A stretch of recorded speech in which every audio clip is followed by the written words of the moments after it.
Good morning. Welcome to today's knee-jerk devotional, daily spiritual insight for the short attention span. Our passage this morning is Luke 19:28 through 40. It goes like this. After saying these things, Jesus headed straight up to Jerusalem. When he got near Bethpage and Bethany at the mountain called Olives, he sent off two of the disciples with instructions. Go to the village across from you. As soon as you enter, you'll find a colt tethered, one that has never been ridden. Untie it and bring it. If anyone says anything, asks, "What are you doing?" say, "His master needs him." The two left and found it just as he said. As they were untying the colt, its owners said, "What are you doing untying the colt?" They said, "His master needs him." They brought the colt to Jesus. Then, throwing their coats on its back, they helped Jesus get on. As he rode, the people gave him a grand welcome, throwing their coats on the street. Right at the crest, where the Mount of Olives begins its descent, the whole crowd of disciples burst into enthusiastic praise over all the mighty works they had witnessed.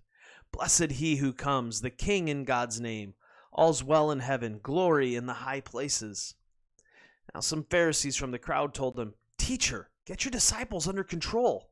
But he said, "If they keep quiet, the stones would do it for them," shouting praise. Now, on Wednesday nights, I have been hosting a virtual gathering called Beyond Sunday School. We have looked at the history of Israel's monarchy, and we are now doing some background stuff on the New Testament. Last night, we talked about the New Testament as history. This particular passage is beautiful in its own right, but is even more beautiful when you know a bit of the history. One of the things that we have been talking about is that engaging with the Bible is to engage with the stories of people and their interactions with the divine. So, as we study it, we want to try to wrap our minds around their stories and see how our story connects to theirs. This moment in the Gospel of Luke provides us a great example to do just that. As they approach the city, Jesus sends a couple of guys ahead to get a colt for him to ride on. But not just any colt, a colt that hasn't been ridden. According to Numbers 19:2 and Deuteronomy 21:3, an unbroken beast of burden is considered sacred. So, this colt was fit for a king. Notice Jesus doesn't just jump on the colt. He is placed there. The NIV says it this way. They brought it to Jesus, threw their cloaks on the colt, and put Jesus on it. This was a coronation and enthronement. Now we get to this moment where knowing a bit of history is invaluable. Luke tells us when he came near the place where the road goes down the Mount of Olives, the whole crowd of disciples began joyfully to praise God in loud voices for all the miracles they had seen. "Blessed is the King who comes in the name of the Lord. Peace in heaven and glory in the highest." So what's the big deal? Well, back in 2 Samuel chapter 15, we have the story of David fleeing from Absalom. And we get this line in verse 30. "But David continued up the Mount of Olives, weeping as he went. His head was covered and he was barefoot. All the people with him covered their heads too, and were weeping as they went up." Do you see what's happening here? Jesus, the son of David, is reversing or redeeming what happened when David fled. He is enacting a mirror image of what happened. David went up the Mount of Olives weeping. Jesus comes down the Mount of Olives rejoicing. The King has returned. Now, none of this is lost on the Pharisees, who knew their scriptures inside and out. They knew exactly what was happening.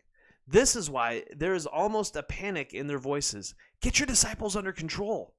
Jesus entering Jerusalem as the king could be catastrophic. The full power and force of the Roman Empire could come down on him and them. Jesus and the Pharisees agreed on much, and they probably saw him as someone who was close to their camp. The more I think about it, the more I think the response was out of legitimate concern for him and them. The Pharisees held no love for the empire, but they were no zealots. The king has returned. The Son of David has returned to claim his throne, and there's nothing anyone can do about it. And that's kind of the point of the whole "the rocks will cry out" bit. It's fun to know a bit of history and see the different layers come out of the story. I hope you'll join me Wednesday nights at 7 o'clock for Beyond Sunday School. You can be a part of the discussion on Zoom, or you can watch it live streamed anywhere that streams go live. Facebook, YouTube, Twitter, Twitch, wherever it is that you watch live streams. 7 o'clock Wednesday nights for Beyond Sunday School. Maybe this, I don't know, what's your appetite a bit? Hope to see you then. And until tomorrow, love well, my friends.